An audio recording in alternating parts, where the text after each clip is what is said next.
हाय listeners, आपका स्वागत है रेडियो द्वारका में। मैं आज आया हुआ हूँ वेंकटेश्वर हॉस्पिटल और मेरे साथ डॉक्टर प्रतिभा गोगिया हैं। डॉक्टर प्रतिभा, मैं जब हॉस्पिटल आ रहा था तो थोड़ा सा झिझक रहा था या मुझे लग रहा था कि मुझे क्या प्रिकॉशन लेने चाहिए। मैं जानना चाहता हूँ कि क्या इस तरह की चीजें आमतौर पर जो लोग आ रहे हैं उनके दिमाग में हैं, और अगर हैं तो आप लोग एक्चुअली क्या कर रहे हैं? So very good question. Actually, इस समय हर आदमी आने से पहले पूछता है, डॉक्टर साहब आपके यहाँ कोरोना के मरीज हैं? मैं कहती हूँ हाँ जी हैं। तो फिर कहते हैं फिर हम ऐसा करते हैं क्लिनिक पे आ जाते हैं, यहाँ नहीं आते। तो मेरे मन में सवाल उठता है, तो क्या क्लिनिक पे नहीं होने के चांसेस हैं? क्लिनिक छोटा है, वहां भी 4-5 मरीज होंगे एट ए टाइम, हो सकता है उनमें से ही कोई कोरोना का पेशेंट हो। तो मेरी सलाह आपको भी और सारे तमाम मरीजों को है कि आप जिस बात से चिंतित हैं, हम उससे 100 गुना ज्यादा चिंतित हैं कि हमारे हॉस्पिटल में आके आप ठीक होएं, आपको कोरोना ना मिले। तो इस बात का इंतजाम हमने अपनी हॉस्पिटल टीम के साथ मिलकर मार्च एंड और अप्रैल के पहले हफ्ते में ही करना शुरू कर दिया था। जब हमें लगा कि लॉकडाउन थोड़ा रिलैक्स होने वाला है, तो हमें एक्सपेक्टेशन हुई कि हमारे जो बीमार मरीज पिछले 3 हफ्ते से लॉकडाउन की वजह से नहीं निकल पाए, उनकी नंबर या उनकी तादाद बढ़ जाएगी, और हम कब कैसे उनको सारे प्रिकॉशंस के साथ और सेफ्टी के साथ, ताकि उन्हें ये बीमारी भी ना हो और दूसरी बीमारियों का इलाज हम सुरक्षित तरीके से कर सकें, ये उपाय हमने शुरू कर दिए थे।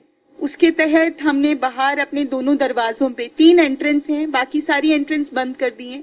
हर जगह हमारी नर्सिंग स्टाफ स्क्रीनिंग कर रही है, आपसे सवाल जवाब करती है। अगर 7 में से एक ही सवाल भी पॉजिटिव आता है तो आपको डॉक्टर के पास भेज दिया जाता है। और ये स्क्रीनिंग मरीजों की नहीं हो रही केवल, उनके साथ अटेंडेंट्स की भी हो रही है। हमारा 700 से 1000 का स्टाफ रोज सुबह स्क्रीनिंग प्रोटोकॉल फॉलो करता है। अगर उसमें से किसी को भी बुखार, खांसी, जुकाम के लक्षण होते हैं तो वो तुरंत स्टाफ के डॉक्टर या मुझसे संपर्क करता है और हम उसको वहीं पर 2 या 3 दिन के लिए ट्रीटमेंट के साथ घर भेज देते हैं। अगर कोरोना जैसे लक्षण लगते हैं तो उसकी टेस्टिंग कराते हैं। तो ये जो कार्य हम कर रहे हैं, आपके डर से ज्यादा हम लोग इसके बारे में अलर्ट हैं, या हम लोग डरे हुए हैं आप कह लें, क्योंकि हम लोग डॉक्टर हैं, आप आम आदमी हैं, तो आपको बचा के चलना। हमारे हॉस्पिटल में आप ठीक होने आए तो हम चाहते हैं ठीक होके ही जाएं, कोई और बीमारी ना लेके जाएं। ये डर मैं चाहूंगी आप अपने मन से निकाल दें कि वेंकटेश्वर हॉस्पिटल में at least we are taking all possible precaution जो एक काम की जगह पर लेने चाहिए। और इसके 2 कारण हैं, एक तो हम आपको बचाना चाहते हैं, दूसरा हम अपने स्टाफ को बचाना चाहते हैं। अगर गलती से कोई अटेंडेंट, मरीज को तो ठीक है, हम लोग पूरे समय हमारे कंट्रोल में रहता है, पर उससे कोई मिलने जुलने वाले को भी अगर लक्षण है और वो हमारे स्टाफ से मिलेगा या अस्पताल में लोगों से मिलेगा तो वो भी बीमारी को फैला सकता है। तो हम उसकी भी स्क्रीनिंग कर रहे हैं, और जो भी पेशेंट एडमिट होता है उसको कोरोना के हिसाब से स्क्रीन किया जाता है। जरूरत होने पे उसकी टेस्टिंग भी की जाती है।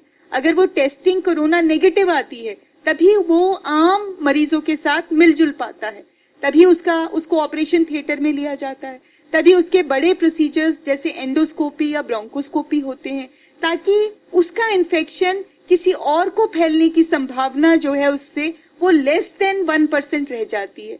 तो इससे ज्यादा खतरा तो आपको सड़क पे निकलने में है, जितना खतरा आपको हॉस्पिटल आने में कोरोना होने का है, इससे ज्यादा खतरा आपको अपनी सोसाइटी या उसमें है।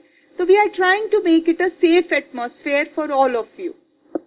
डॉक्टर प्रतिभा, मैं एक चीज पूछना चाहूंगा। मैं आज हॉस्पिटल में आया, अब मैं वापस घर जाऊंगा, मुझे क्या प्रिकॉशन लेना है? बहुत अच्छा सवाल है। अब आप यहाँ से मुझसे मिलके निकले, आपने मास्क लगाया हुआ है, तो दैट इज 1 गुड हैबिट।